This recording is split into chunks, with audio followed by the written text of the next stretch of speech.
Oh, man. Here we are, folks. We're live as promised, 7 o'clock. We'll let a few people get on here and I'll introduce everybody. Y'all know John and Jessica, myself, Brandon right there on the right. You doing all right, Brandon? Oh, yeah, I'm good. Yeah. I appreciate you joining us, man. Appreciate you joining us. I'm good. Good job, Jessica. Jessica's listening on the phone. You'll hear it repeat. But Brandon's got a real good signal. I was asking him, John, I said, man, you got a pretty good signal living in there by Selma. He said he's got T-Mobile. He has good service there. Yeah, he used to have Verizon, and it got to where I had to walk out in the yard talk on the phone, so we made some changes. Gotcha. That's awesome. I appreciate you being on here. Brandon's next tournament, you said it was going to be the second weekend of September? Yeah, I'm pretty sure it's the second weekend on Truman. That's Elite Series. Yeah. That's good. Who's fishing with you, Brandon? Joe fishing with you or Jason? Joe's been fishing those tournaments with me. I don't know if he's gonna make the Truman tournament, but I got you. Yeah, me and Joe teamed up for the Elite Series this year. I got you. I like old Potenza. A guy we fished with this weekend at Seminole, Corey Newby, they're friends somehow, and he talks about old Joe. So. All I can say about Joe, I hope when I'm his age, I'm still that hyper and got that much energy. Hey, Brandon, there's never a dull moment, is there? Ever. He's a live wire 24 hours a day. Hey, he is what he is. I like Joe. Oh, yeah. Joe's a good guy. There's old Kevin Hicks. Shiloh's on here. Melvin. We got some people tuned in. There's 36 people done jumped. James Trot. Yeah. All right. Everybody's on here, man. That's good. We'll go into some. I know you can thank some of your sponsors, Brandon. I know you got several that sponsor you during the year. So, you can thank them and tell people what you're running as far as your units and your mounts and everything. Yeah, well, my title sponsor this year was Trophy Graph Systems, and I was lucky to hook up with them kind of early. Right. And it's a real simple, heavy made graph mounts is what I like. I don't like all the moving parts. I like my graphs to be there when I get up front. I ain't got to pick up nothing. I ain't got to move nothing. So it worked out perfect for me getting with them. Good. Of course, you always want to use products that you are already using. Amen. Or that you trust in, because I'm not putting my name on anything I don't think's great. Right. And Miller Tech Lithium has been a big sponsor of mine. As a matter of fact, I just got some new batteries in from them yesterday. I've been running the same set for 5 years and never had a problem, never run out of juice. So it's hard for me to complain about them. That's two of my biggest sponsors, but I got, of course, eye-hole jigs, puddle jumper lures. I've been with puddle jumper 2 or 3 years now, and they some blackfish killing machines. The original I've seen you've been successful with them. I've seen a lot of posts you post from the river, catching a lot of fish. So. Yeah, and then, of course, we designed the new bait a year ago, a gator shad. It's just a bigger profile shad style bait that works really well on them whitefish. That's good. But right now, as far as what I'm running basically hummingbirds for mapping and side imaging. And then, of course, Garmin's for live scope. I'm running 2 Garmin's, but I really think next year I'm going to go all Garmin. I've had so many problems out of my hummingbirds. Really? Yeah, my 15 Solix has been back twice. My 12's been back once. My 10's been back once, and that's all within a year. So, golly, man, sometimes you get a run of them like that. It's just, you don't ever know. Hey, but Garmin's come up. They stepped their game up with that new vision mapping. It looks good. Yeah, I got it on one of them. I like it. I've got one of my helixes has got the last I looked at was 3,300 hours on it on one graph. I mean, I never really had any problem years ago out of any of them, but it seems like the last 2 boats has just been nonstop. I don't know if they changed manufacturers or something's going on with them. Well, you don't ever know, man. I had those. I had a Helix 15 and a Solix 15, and I had problems with power issues. It kept popping fuses, and I went back to the Helix 12. I was like, I know what I loved at one time. I went back to the Helix 12. It's been good to me. I went back to it, and at the boat dealership, they're always fussing about me electronics. I said, I promise y'all, this is the last time for side imaging. I'm So what units you gonna go with, Brandon? You gonna go with what Garmin? You talking about putting your console and stuff? I think I'm gonna go with two 142 ultras. Okay. I mean, 142s. I think is what they are. The two 12-inch ultras at the dash, and I'm gonna go with 86-16 and a 12 up front. A lot of people liking that 86-16. They liking that thing. So. Yeah, just the beating I've put them going through the last couple of years. I ain't never had an issue with them. It's hard for me not to go with them. I ain't sponsored by any electronics company, so It don't matter to me. I understand. Yeah, you got to try them all till you get good luck out of one. Just like you're talking about, Miller Tech batteries. You ran them 5 years, no issue. It's hard. Why could I sell you another type battery? You know what I'm saying? The Miller.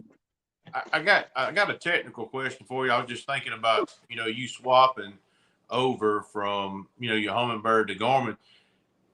I know there's a way to do it, but I don't know how to do it.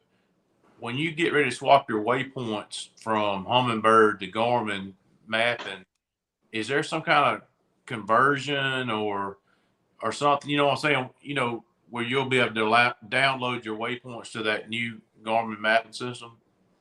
Yeah, there's a program online. I'll try to send you a link to it tomorrow. Okay. But there's a program online you can put your Humminbird waypoints in, and it'll convert it over to Garmin waypoints. That's cool. Guy, listen to what he just said.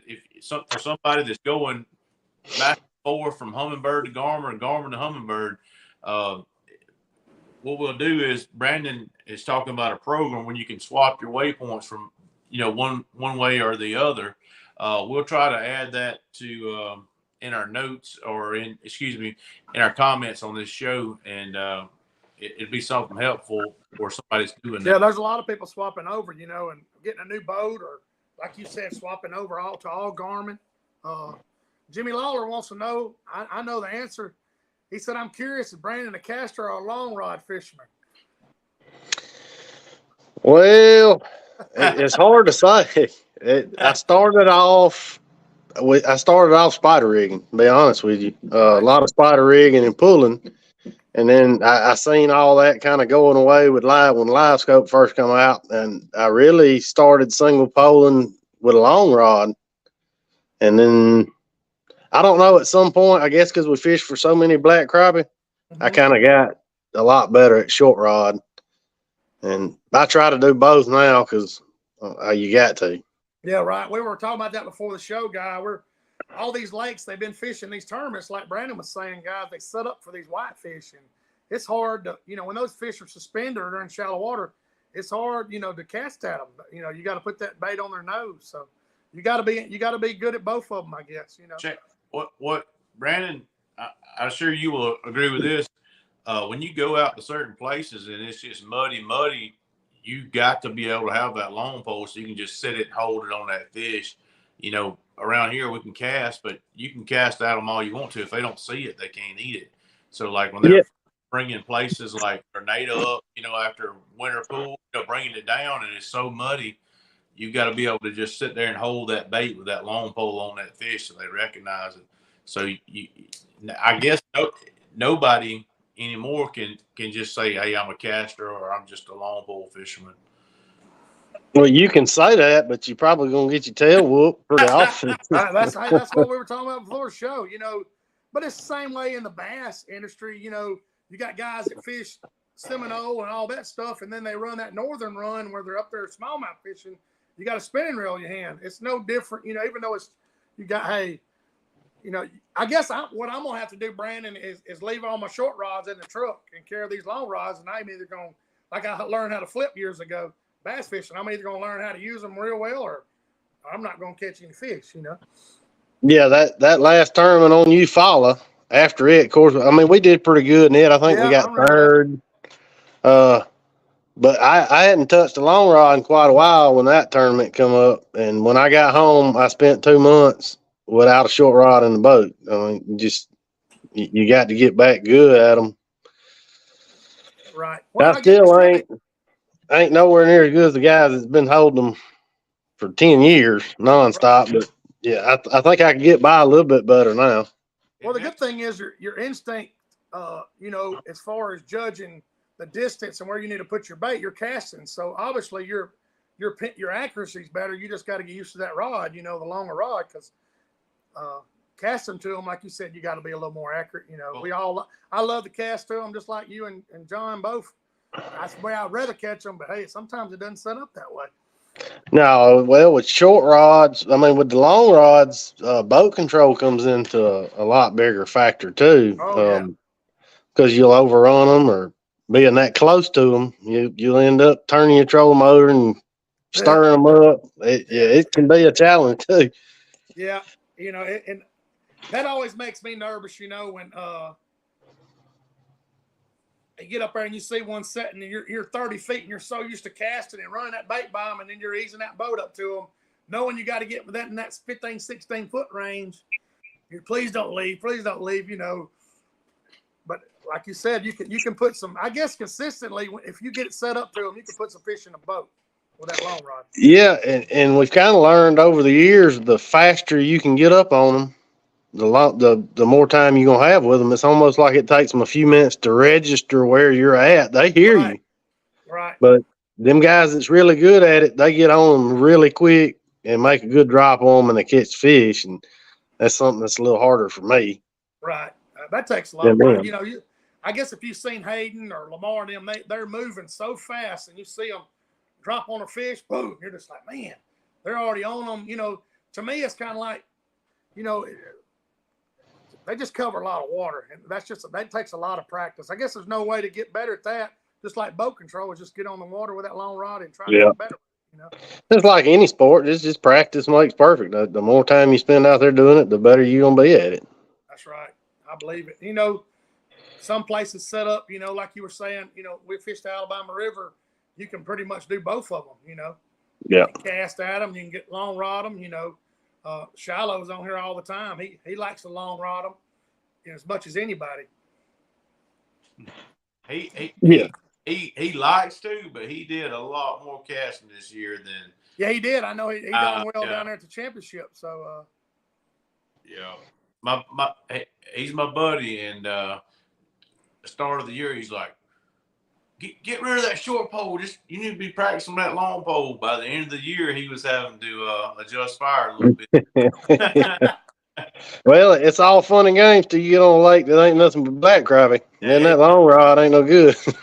You're right, unless they're deep or, you know, or set up, you know, I don't know. Like I said, I have a lot more success running a bait by a black crappie than I do a bait being steel. A lot of times they're in clear water too, and you don't want that bait to sit in front of them too long. It's like they get to judge it. Well, if a black crappie ever gets to judge your bait, he ain't gonna bite it.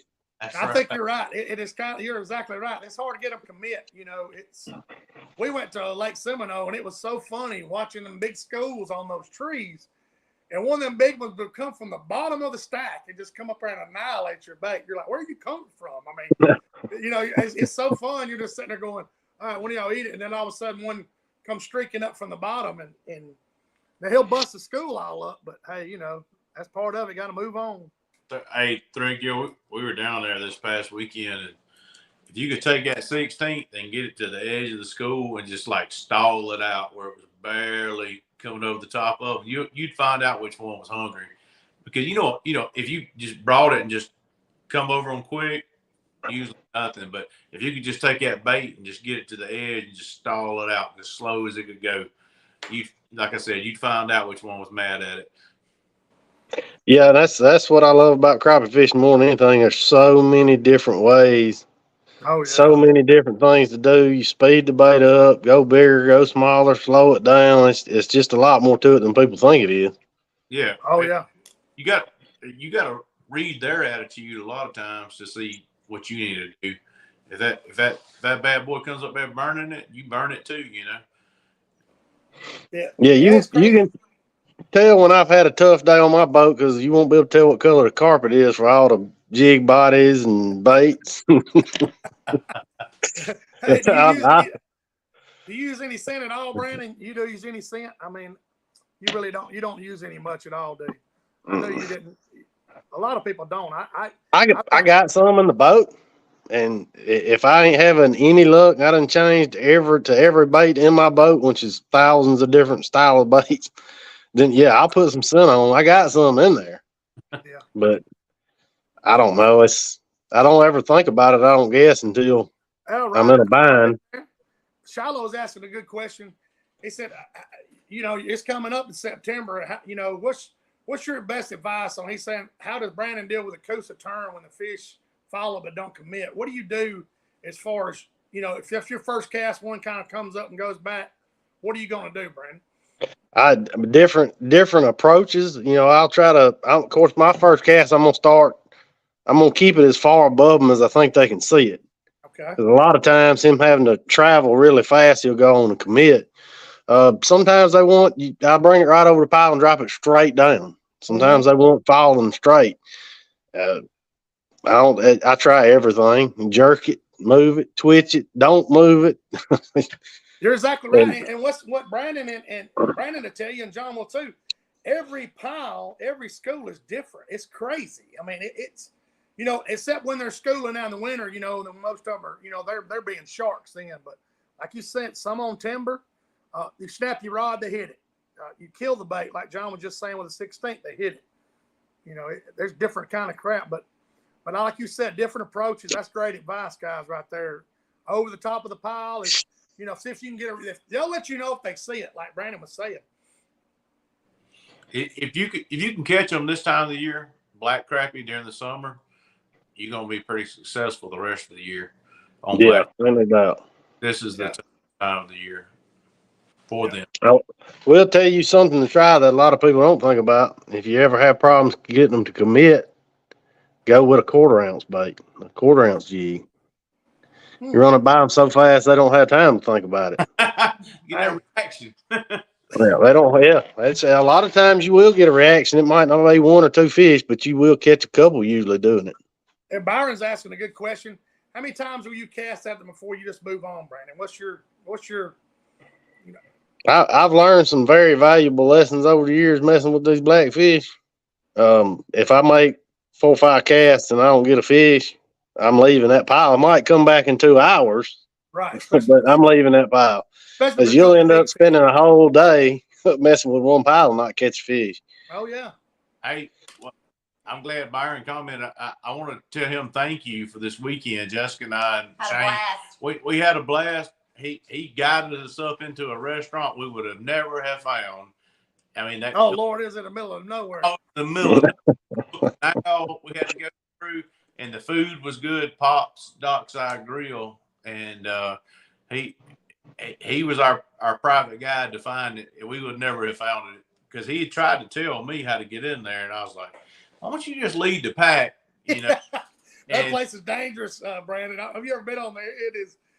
Hey, there's State Farm knows that lake. I promise. I promise you. Yeah. It's bad, man. It's we talk about doing a little Mad Adam tour, Brandon, in January. You might have to get on board with us. We're talking about going to Texas or out through we don't know where we're gonna go. We're talking about doing a little run, going out there.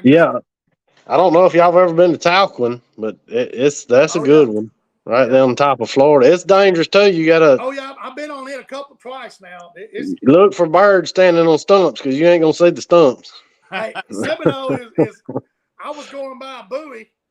I'm running 25, and me and Corey, and I look. I'm talking about you can spit from the boat, and there's trees big as hoods. Just I'm like, oh, right by the buoy. It is some dangerous stuff. Hey, Threadgill, every time I hear somebody fuss about a lake and the trees, I always tell them, go to Lake Darbone and then then holler back. Some of them boat lanes do 180 degrees and they just as wide as the boat. Yeah, Brandon won a tournament down there just a couple years back, right? That big boat field. You said 160 boats?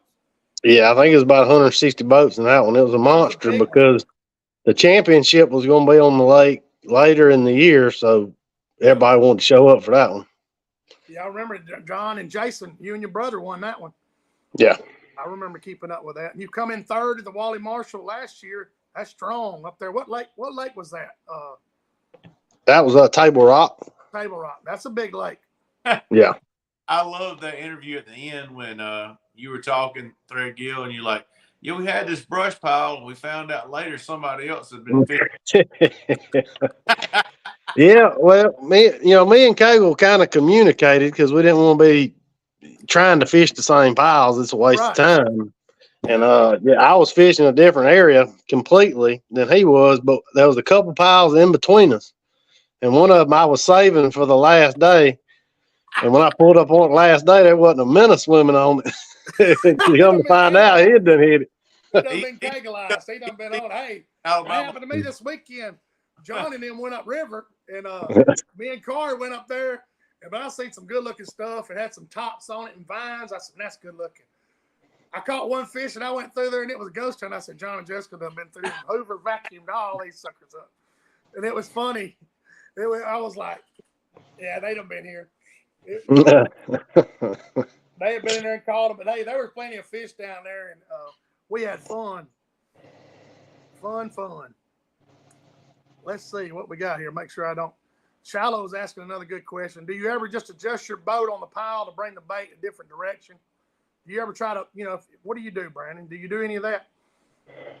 Well, wind usually dictates what side of pile I'm coming in on, unless it's a river, and then current. Of course, you always want to pull down current if at all possible, because that's the way they're looking for that bait to come by anyway.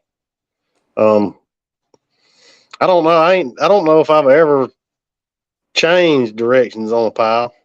Well, like I said, you let wind dictate it. I probably should start trying it.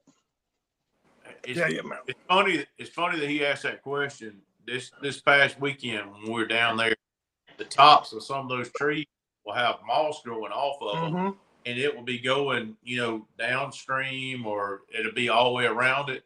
So there was a couple situations I told Jessica, I said, let's get to the side and throw upstream, and so we're not throwing into that moss, and get that jig down and let it blow down under that moss and get to the tree where those fish are. And we couldn't have done it directly down or up. And so we had to get to the side and throw it and then get it to come across to us, to get to a certain point on the tree. We don't think out of the box like that unless we're shooting a dock or something and try to, because docks will make you do, if you're shooting a dock, you got to really think outside the box sometimes. But we had some trees this past weekend. We had to do some of that too. And the fish were, again, getting under our boat and for shade, and we kind of had to think about that. But yeah, it was crazy. Those vines, they would make you think.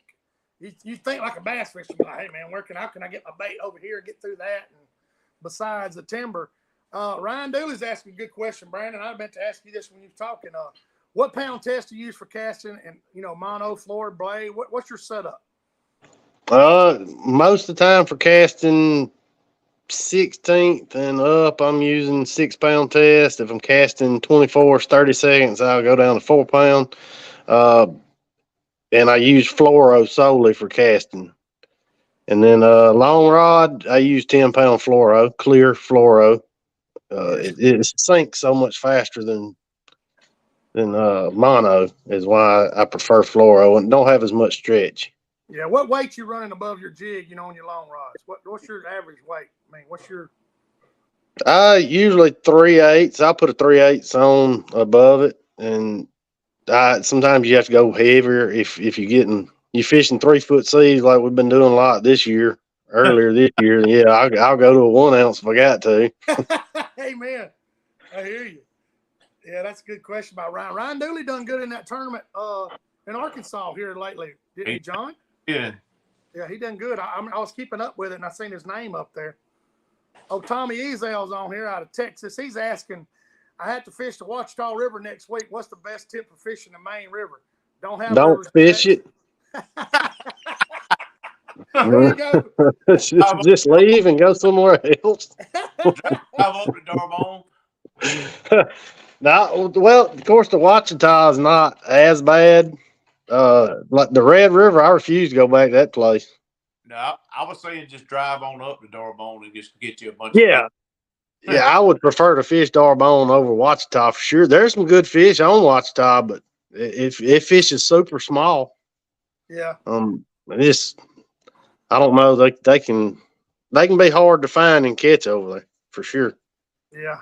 Yeah. That I haven't had any experiences on it, but like you said, stay off the river because everybody I've seen do well. They stay in the creeks, but that's early in the year, you know. So Yeah, right now would probably be a opportune time to be checking on the river. To be honest with you, because a lot of them backwaters, they're just backwater. They're not creeks, so they're going to thermocline really quickly. that's what we were discussing for the show. Brandon's saying like the Alabama River, a lot of those creeks are starting to thermocline right now, and it's pushing some of those fish out, you know. So, what do you suggest he looks for timber on the main river? What are you thinking there, Brandon?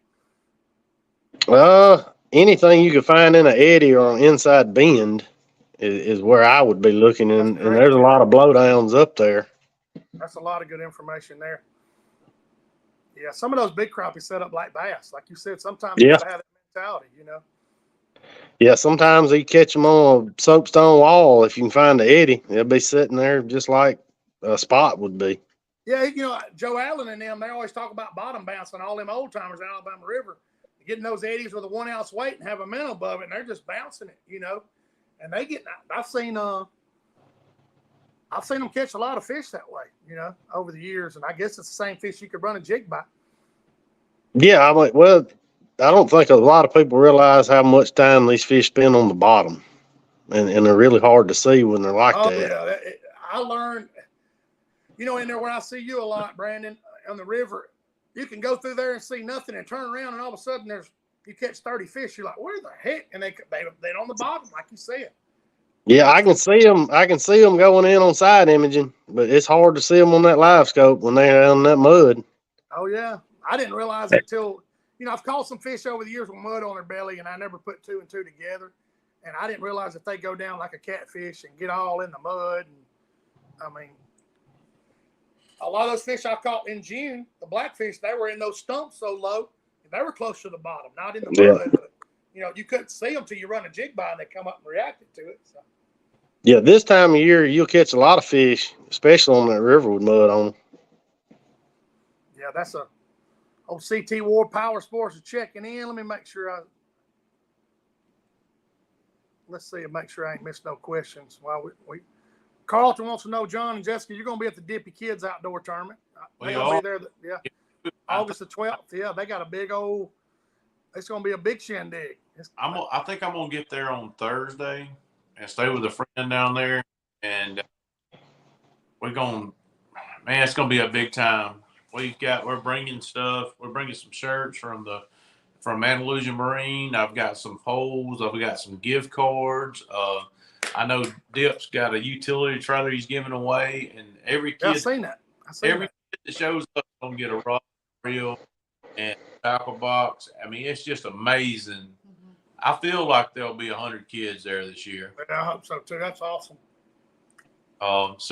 It'd be a good time to talk about D right now. I mean, D made a contribution to the kids tournament down there in South Alabama. Yep. And D, you know, D's from North Alabama. You want to talk about his plumbing service right quick, Shane? Yes, behind me right there, D, Alpha Plumbing. He's generous. He's blessed. He's been with us since day one, Brandon. He donated some money to the kids tournament. He just, hey man, he heard us talking about it on the show. He's like, hey, what can I do? And he got in touch with John. And you know, it's the good thing about the crappie community, man. It's a sharing community. It's you know as well as much as anybody. Yeah, that's the reason I left bass fishing. Yeah. The crappie side, the people were just so much more down to earth and nice. You know, then there's a lot of good bass fishermen out there. I'm not saying nothing about that, but the crappie community is a lot tighter. Oh yeah, yeah. Like I said, he's been great with us. He's always looking for what can I do? What can I do? He's always asking me, you know, and that came up the kids tournament. He's actually one of the main sponsors for the Bankhead tournament up here in February, up here by my house. That's going to be a fun tournament. Don't be shocked. Are you going to try to fish a lot of the Alabama Crappie Trail tournaments this year? Yeah, I think I'm gonna concentrate on them and probably the elites again. I don't think I'll do any other ones next year. Hey, I'm gonna try to hit all of them this year. How many elites are there, Brandon? Do you know off the top of your head just a year? 6 tournaments, I think, in all. Okay. Brandon's pretty amazing what Keith Cole did, taking the bull by the horns with that Alabama Crappie Trail, man. When he did it, he just took off with it, man. Yeah, well, they were a lot better at getting them sponsors than we were. You know, we tried it for years and just and until you can get the money up to turn heads to get people wanting to fish them, you can't make people fish them. You're exactly right. You're exactly right, Brandon. Look, I seen a question on here somebody asked. Byron asked, when using a long rod running scope out to 100, how far do you bring it in when you get up on the fish? When you're trying to approach the fish to catch him, what are you doing, Brandon, with your live scope as far as your feet out? I usually don't ever bring mine in any closer than probably 40 foot. Right. And I usually 80 is about as far out as I go. With a long rod, I mean, it don't do you any good to see them out 100 feet, I don't guess. I catch more fish running on 80 than I do 100 on timber. Because you can actually make out something instead of being a fuzz. You can actually make out fish. Yeah. So when you're approaching that fish, you're on 80. You're closing it down to the 40, and then you're gonna make your approach at 15 foot and drop your rod, or 20 foot. You're getting ready for them anyway. Yeah.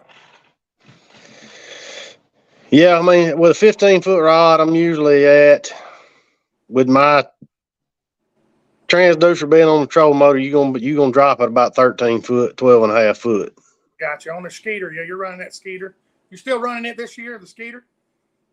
Yeah, yeah, as of right now, I'm hoping to get a new one shortly. All right, those are nice boats. What marina you use, Brandon? I use Breck Marine.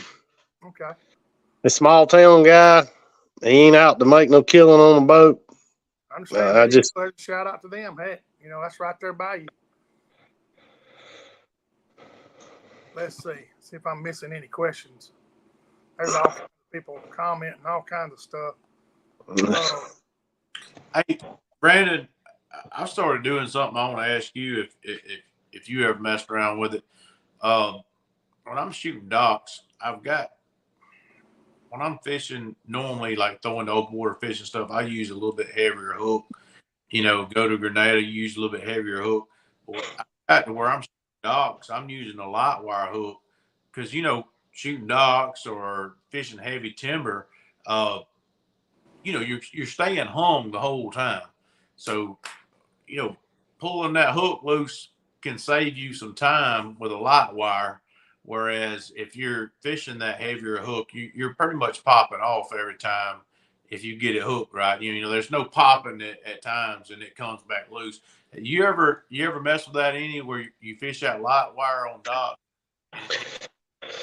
I fish a light wire hook probably 90% of the time, and I might be a little backwards from you unless I'm fishing heavy cover. If I'm fishing heavy cover, I usually use a heavy wire hook because I don't want it to bend when I set the hook on fish deep in that cover.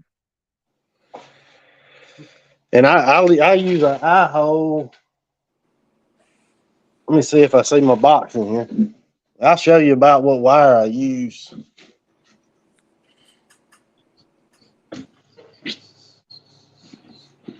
Yeah, we'll thank another sponsor while Brandon's looking at it if y'all want to. We done thanked Alpha Plumbing. I can thank Star Rifles right here. Star Arms right there. Been shooting 30 years, guys. But right here in Bessemer, Alabama. Simmons is having a sale this weekend. 0% interest for a year. Right up the road right here in Bessemer. They've been jumped on the show, and I'm glad to have them as a sponsor. There you go, Brandon. That's about what I'm using. You can see they pretty flimsy hooks. Right. I like a little bit bigger hook. That's the number one. Dang, And like I said, now 3 or 4 big fish, you're gonna throw it away because it's gonna be bent out. But I feel like I get a lot better hook set with that thin wire than I do them big ones. Yeah, I just, man, you know, especially fun fishing. You know, if you beating down in that, say you got some timber that looks like this, and the fish are in the middle of it, you know you'll get home. You know, and fun fishing. If I can bend that hook back out and get it back out there and go back again, I'm all for it. Where we've been fishing all that wood, I just, hell, I got to try to retime. Tell you, there's a company, and I could probably run out to the boat and get it, but they sell them at Bass Pro, that makes a weedless jig head that I use a lot of if I'm especially casting the piles, and I'm having to get in the pile. And they got the perfect little wire keeper. I mean, the perfect black wire thing above the hook, and I don't lose any fish with them like you do with a lot of weedless hooks. And they work absolutely fabulous in piles. Oh, and shooting docks, you know what I'm saying? Nobody's perfect shooting docks. You got cross members. And, oh, Lord, yeah. You know, you hit on them just right. Next thing you know, that jig's stuck on a. That's what I keep Joe Partenza around for. He's a dock man. He's the dock shooting man. Yeah. Yeah. I gotta tell this story, Shane. We were at the state championship, and Ninja got ready to leave. And he waved to everybody, said, "Ninja out." You got to say that's awesome. Brandon Dace wants to know what transducer you running, 32 or 34? I have the ability to run both at any given time, but I got 2 34 set up currently on the trolling motor, but I got 2 32s rolled up in the front locker. So I could swap them out in 10 minutes and be running 32s. To me, the 32 gives you a lot more information. Especially you get open water fish and the fish are running from you. They're a little harder to see on the 34 than they are the 32. Yeah. You're talking about the way you get that back profile, the little, all you see is their back, and that's it. You get those 2 lines that are outlined their back. Well, sometimes if they're running away from you, it'll be so very faint, it's hard to see them on the 34. And to me, I pick them up better on the 32. Yeah, if he's dead away from him, it looks like a ghost almost. And you got to stay with him or you'll lose him. Yeah, it does. You're exactly right. Yeah. Somebody else asked that. Scott Seals asked the same question. And sorry, Scott, I didn't catch it. I seen Dace's, but right there below you, but he explained all that. Yeah, don't think I threw away my 32s. Oh, no. Yeah, you still got them. What casting reels you using? Thank you for turning in YouTube there, Kurt. He said, what casting reels are best for not developing hard spots or binding when you slow? Some reels are real bad about that, and that's aggravating when you got your cadence. And what reels you using there, Brandon? I'm mostly using the Pro Series H&H reels. I'm not with them anymore, but I like their reels. They're good reels. They got a good drag system on them. Right. Has anybody used the? I don't know if I'm pronouncing that Pacific Sun. I don't know how you say it. They've got that carbon reel that weighs 5 ounces. I see it on Facebook. Has anybody had any dealings with them? John, you seen them on Facebook? I have. Pack the Sun. I can't pronounce it. Right. Yeah, I've used the Cast Kings. I got a couple of their reels. They're fairly nice reels. Yeah, John uses them. John uses the Cast King. Yeah. I still got them little $1 Revos I buy at Simmons for $50, and I just that Cast King Sharky 3 and the 1000 series. As far as casting, I abuse them as bad as anybody can abuse them. I do not them. I'm very mean to them, and they stay with me. You're supposed to clean them. You're supposed to clean them, she said. Well, ain't nobody got time for that. You're supposed to be fishing with them. Chad's asking you, Brandon, you can go into a little more detail. What's the benefits of running 2 of them? Do they work in tandem? Tell them how you're using like the 32 and the 34 on your, some people have both of them out. I know John does. Well, I use right now. I got a 34 set up standard for forward sonar, and I have the one for panoramic. That's Right. sideways. Yes. And I don't use it very often. Sometimes it helps me find stuff without having, if I'm fighting current or fighting wind, that spreads me out, and I can look at my other screen. It's easy for me to find piles or timber if I'm fishing timber. But the biggest reason there's two up there is if one craps out or something happens, I can just unscrew the other and then pop it right back over there. Especially if you're on some big fish, you don't want to fun. You want to be just gone. Yeah. In a tournament, you have to run back to the truck to get another transducer and change it out. You just wasted hours. I understand. And you take the chance of somebody coming in your area or anything. Yeah. At least you can, stay in your area, change it out, and that's a good tip right there. Hey, Brandon, it was good to talk to your wife at the state championship, because she said that you hide her jig from her like my Yeah. Well, it's kind of if we're still looking at the pile and you don't see your jig, you ain't where you need to be. Hey, Brandon, I get a kick out of when I'm guiding people or whatever. They'll throw it out there and they'll start popping their jig. I'm like, hey, man, that ain't going to make it magically appear. You're just not doing it. Come on, man. Pick it up, Well, now, a lot of times she gets frustrated because when she makes a cast, you're adjusting. While her jig's dropping, I'll adjust the boat and then go back to it. Well, she can't pick it back up a lot of times when I do that.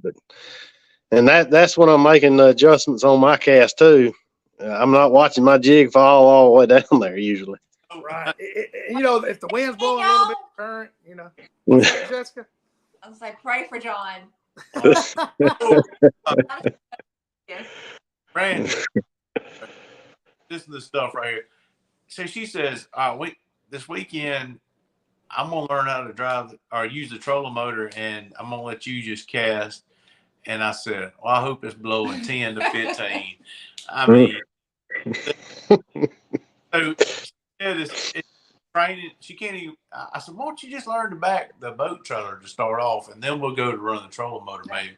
But she says this weekend's her weekend. Hey, you learn how to do all that stuff. That helps. Didn't know that, I'm gonna start learning.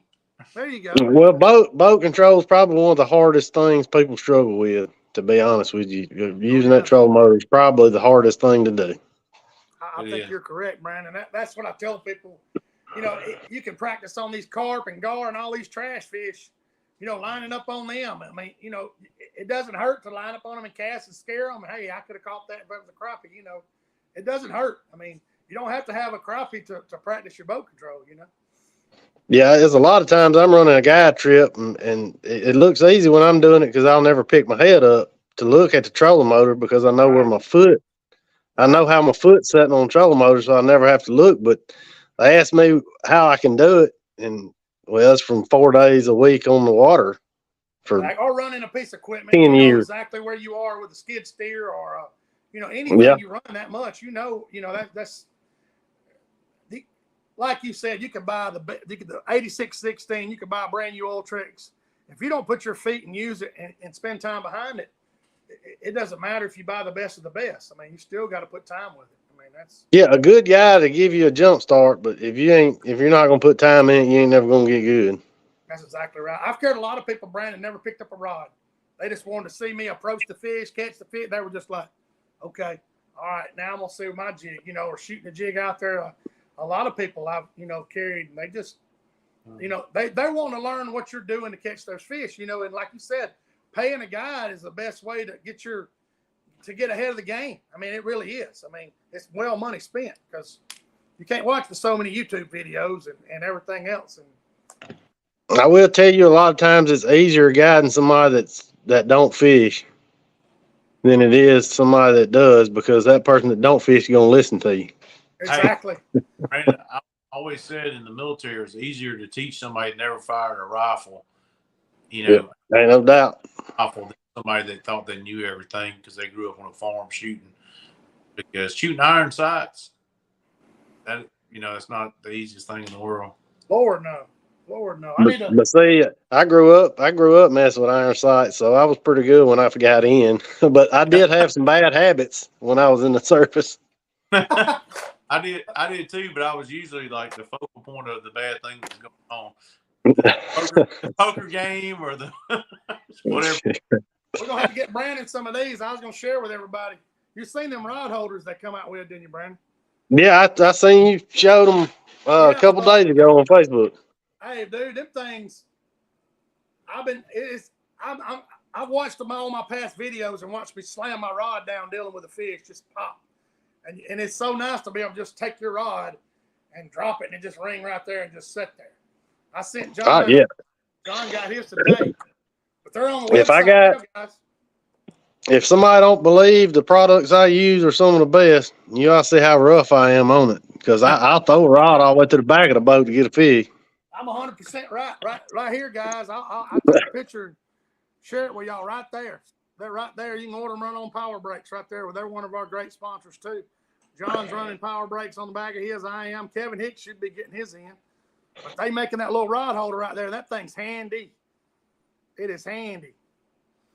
Let's see. I know there's some more question right here.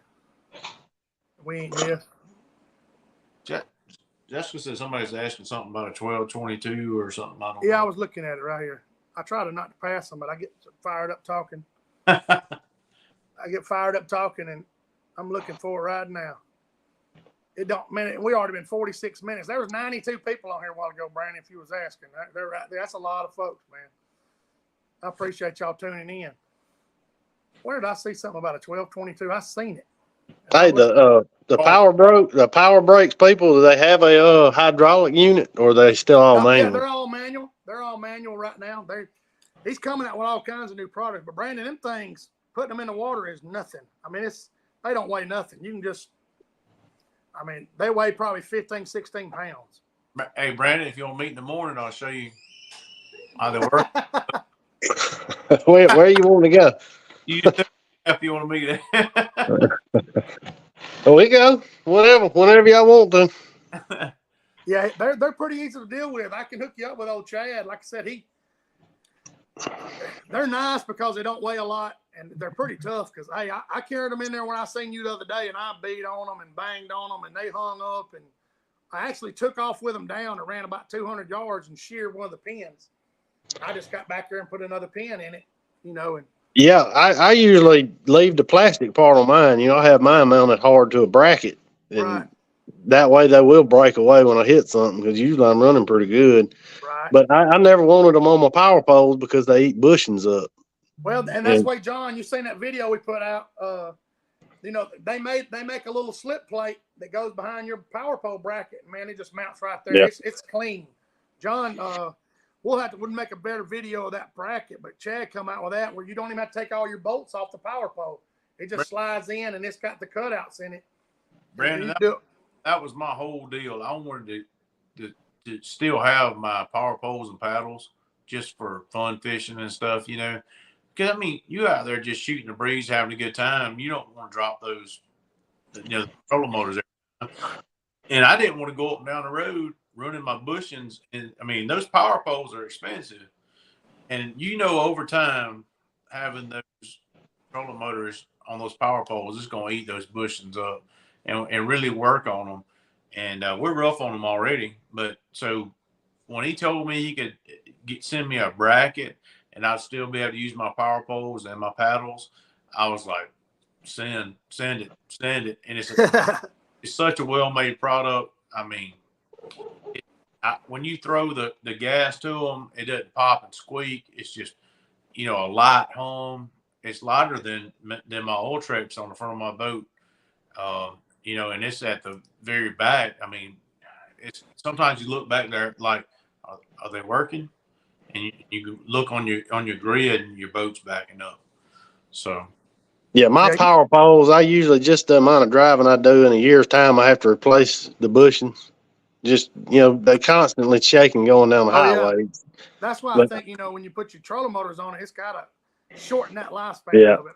I wouldn't figure I'd get a couple months, so I never done it. I just go back here and manually put mine down. It's just not that big a deal, I don't guess. Right. No, these aren't too.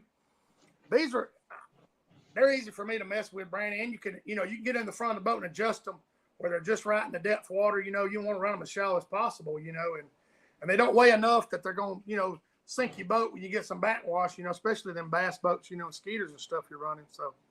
Jessica got fast enough doing it this past weekend. Like there was a couple times, like, did you put them out? She's like, yeah, I'm done. I'm up here fishing. I'm ready. And you just popped them out.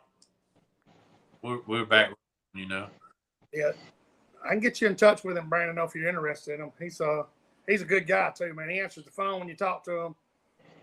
Yeah, my setup works, but I'm sure it's a little more aggravating. It takes me a good full minute probably to put mine down. When down, I'd probably take seconds to put down. Oh yeah, you pull that cable, hit the switch with your foot, bloop, it's gone. Then when you come up with them, you can pull them both at the same time. Once you latch them. You can deploy both of them in 25 seconds. Yeah, see, mine, I got to get down on my knees individually and pick them up, unscrew this, and drop them down and tighten it back. Yeah. It can be a pain, even though it might not take maybe a full minute and a half to do it. That's a minute and a half I wasn't fishing. Yeah, you can do these pretty quick, Brandon. We'll hook you up with him. Like I said, he's I know Patrick Stone's supposed to be getting his in, running them on his Ranger over there. We sold a good bit of them this weekend with that little video. Oh yeah, there's a lot of people hadn't seen them, but Brandon, spending that money, if you don't know somebody that's got them, you're like, hey man, that's a lot of money just to take a chance if they're not tough. They got a 2-year warranty. They got a breakaway system, and he said those shear pins, if you break them enough, you can end up taking a drill and drill another hole. Or making a bigger pin. Some people put zinc bolts in them. They'll break away even though they're little cheap boats. So there's several. Yeah, you want it to break away because you get it in a show enough bind. Brandon, I went through several single trollers before I learned to take the key out of my ignition to realize I had my trolling motor out. That was. He sent me a light, John. I haven't installed. It's got a little roller switch on it. You put it on your dash, and that way when it's down, I haven't installed it. That way a light will be on your dash, Brandon, when you remember to get them up. They're coming out with a lot of stuff. I was talking to him on the phone the other night. So, that helps in boat control, like Brandon was saying earlier. It just really does. Hey, a lot of people, that listen to our show are kind of new to Crappie. Some people might not really understand what we're saying. All right, so if you've got forward-facing sonar and you have this problem of when you're going in and looking at a pile of fish or looking at a brush pile or a tree or whatever, and you're having that problem where you're running in and you're getting on top of the fish and they're leaving, that's some of the things we're talking about. So instead of like prop washing the fish, turn your trolling motor around and blowing them out, what he's saying is you can use those back trolling motors and mash it and it'll back the boat back up. So if you catch yourself getting to 20 to 15 feet and you realize you're getting too close to those fish, you can go back trolling motor and back yourself up without spooking the fish. Yeah, and in general, you're using a lot smaller trolling motors too on the back, and they're a lot quieter, and they're also 20 foot further away than the front one. So yeah, they help drastically, especially on lakes that get a lot of pressure. Yeah, they're 30-pound thrust, I think, Brandon. They do fine. They'll stop you pretty quick. You can feel the back of the boat lift when you hit them. But like Brandon said, you come in a little hot, or the wind blows a little puff when you're on those fish. You can barely tap them and slow the boat down, Yeah, the 230s will stop my heavy skeeter, from running wide open. 230 is all you need. That's it. I don't see any need more than that, as far as wear and tear. I've heard of people running 55s and stuff like that, but I think the 30s do. I can be going 2 2.25 miles an hour and stopping 5 feet with those two. Yeah, I don't even have mine turned up. They're on like number 2 or number 3 out of 5 settings. So I rarely ever have mine up very high. My boat's light though, so I want to make that disclaimer. My boat doesn't work. Yeah, that aluminum boat's a lot lighter than that Skeeter, like you said. So you're gonna get you a new Skeeter. Which one you going with? The same model, Brandon? It'd be a 21. I'm running a 20 now. It was supposed to have been a 21, but there was some miscommunications when I got it. So I understand. yeah, it's hard. It'd be hard for me to get away from Skeeter. They as tough as they are, and well built. They've been good boats, man. I fished out of them since the '90s. You know, off and on with some guys. So that question, John, somebody was asking about setting their. Somebody asking, they deleted it, I guess, or something. They was wanting you to come set their 1222 up and fine tune it, and I can't find it, man. I apologize, but I don't know where it is. Way up there. It's been a little. We'll get to you though. I promise you, we'll get back to it because. He said, John, I have a 1222 with a LVS 34 on the front of my Express and a 1243 on the console. Can I get you to put special touch on my? He wants a special touch. Carlton, I will help you the way I can. Send me a private message. We'll try to get you dialed in the best we can. I'm very familiar with both those units. Yeah, I can't get to the comments there. So Brandon, your next tournament's in a month from now, basically. Yeah. Around there. Yeah, we fire back off. We basically had about 2 months off. It's just so hot, and then we'll pick back up next month. Yeah, anybody pretty wants to heavy. keep track of, he'll be fishing the Elite Series on Truman. We may have him back on here. Hopefully, then we're going to be at the expo. Hopefully, have a booth, and hopefully you'll be leading that thing or in the top where you can come on and sit at the table with us. So I hope. I hope so too. I'm wishing the Bama boys to show out on that one. I hope y'all did good on that. Up there, like you said, Missouri Table Rock. So hopefully, y'all get on some fish down here. Hey, yeah, we'll have a little better luck on black. Usually black crappie lakes do us a little bit better. That's right. Brandon, I want to run something by you. This time of year is hot as crap, and so you had a fishing tournament this weekend, and you had 7 fish alive. How would you start your day, and how would you end your day? Well, I would start before the tournament, like the day before. A clean live well is the most important thing you have. I know. Hey, you still got those products that you used? Yeah. Give him a shout out there. I'm glad you said that, John, because he's got those cleaning products. That Fish Life. This bottle right here, you can spray it in your live well, safe for fish. It'll turn your fish scales black. It kills everything. And take a rag. It can be scum, been in there for 10 years. You take a rag and wipe it, and it all just comes right off. Flush your pumps out. But yeah, clean live well is important, especially if you guide, because all them stressed fish in there, they release toxins and all kind of stuff in your live well. And first thing in the morning, I'd put 2 bags of ice in it. I'd put some live well treatment in it. I use an aerator. I don't recirc at all. Your recirc pump will heat your water up. Adding fresh water later in the day will heat your water up. So I never mess with my water. Once I fill it up first thing in the morning, I never mess with it. I run an industrial bubbler. So what you're saying is you fill that live well like you put that ice in there and you plug it, and you're using that bubbler. So will you add frozen water bottles during the day to try to keep that temp regulated, or? The Skeeter lids are, they're all insulated, so they usually hold temperature pretty well. If you don't, as long as you're not having to add water or recirc, they'll usually stay within a day's time. You might gain 5 degrees in a tournament day. That's awesome. That's awesome. Yeah, so you're taking filling it up with river water, plugging it off, starting your bubbler, putting treatment in it, and then you're never adding any water off the surface, no pump, nothing. You're just using a bubbler to put oxygen in it and keep it cool. What he's saying though, that ice first thing in that morning and cooling that system. Yeah, that's big. You keep that water below 80 degrees, I guess you would say. And he's adding that that Livewell treatment in there to get rid of that chlorine out of that ice. Okay. You know, that's little Yeah, things. I use the Fish Life Livewell stuff. A guy here in Alabama owns Fish Life. It's an That's right. Alabama product, That's right. and it's probably the best design product. It's not pretty in blue like a lot of others because they didn't need the blue. You don't need the dye.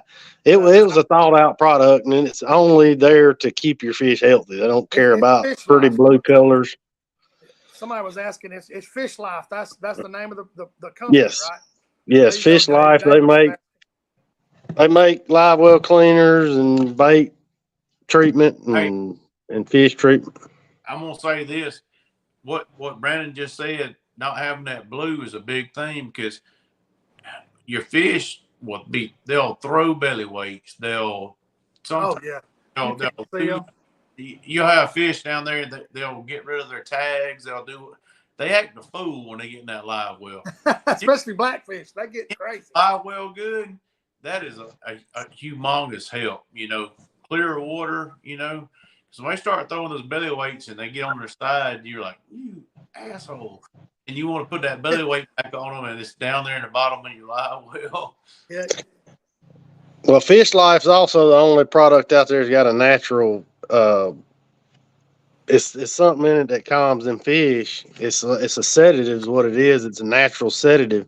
A lot of times, I can take belly weights off my fish, and they'll be so lazy from being in that cooler. I mean, they don't know what to do without that weight. They done got so relaxed in the live well. That's interesting. Like I said, that's a good Joke to be made there, but I'm gonna leave it alone. They make belly weights too. That's what Kevin Hicks is saying. Yeah, yeah, they make belly weights and stuff for fizzing fish. I mean, they have a pretty good line of products. I know the guy that started that, Jody Harrison. He sold it to that guy you're talking about. Yeah, Randall Carter owns it now. He's doing pretty good with it. That's good, man. That's a good shout out, guys. Keeping fish alive. You know, even keeping your fish alive that you're gonna clean. I mean, like Brandon said, if you don't clean that live well, you'll throw 2 or 3 fish back there early in the morning. They're belly up before you can even, get going. Yeah, and this time of year they'll be stinking by the end of the day if they belly up first thing in the morning. Amen. I throw them on that ice right off the bat and the heck with it. Man, this hour done flew by. Brandon been on here. We've been talking, sharing tips, man. There's still 70 people on here. Unbelievable, man. That's awesome. So everybody likes talking about crappie fish. Oh yeah, you fishing this weekend, Brandon? Yeah, I ain't really figured out where I'm wanting to go. I might fish one day down and one day up river. It's just hard not to fish Miller's Ferry right now because it's still fishing so good. Yeah, Brandon said he had a lot of success. I'm gonna try to go down there tomorrow evening and put some stake beds out and put some more cover out. So I'm gonna be there in the morning. Yeah, a lot of them piles been pretty hot. Yeah, the piles have been hot. Yeah, I know. I talked to you the other day. You talked about 8-10 foot of water. That's where they were. I mean, so that's awesome. So I appreciate all the tips, Brandon. You sharing all that with us. You have to come back on with us, man. I appreciate it. For sure. We wish you luck in that tournament. We're going to be pulling for you in 2 weeks, I guess, or excuse me, a month. That's September the 9th or 10th or something. We'll be pulling for you right there. He's a local guy from, you call Selma your hometown, or is it Valley Grand? What would you call it? Yeah, I call Selma my hometown. I was born in Selma and raised most of my life in Selma. Gotcha. Hey, last year the Bama boys kind of dominated the front of the field on the Mr. Crappie, so I want to see it again this year. Now. Oh yeah, heck yeah, we want to see it right here. Yeah, I'm gonna try. You know how them blackfish are, though. They can love you one day and hate you the next. Amen. Hey, they don't love you on one pile, move to the next one and see. That's right. That's exactly right, man. I'll answer some questions here. After the show, guys, we still got 70 people on here. We've been on here an hour. I'll thank some sponsors after the show. We always get to talking, and they know who they are. We appreciate each and every one of them. We thank them during the week. Brandon, thank some of his sponsors at the first of the show. He was just talking about Fish Life products. He said what graph mounts and all he's using. He's been using them for a while. Y'all y'all tune into the first of the show. This is recorded, and you can check all that stuff out. So he mentioned it. Go ahead, John. I'm sorry. I want to say one thing. If we don't get your question, Shane and I are very, very good about responding back to messenger questions.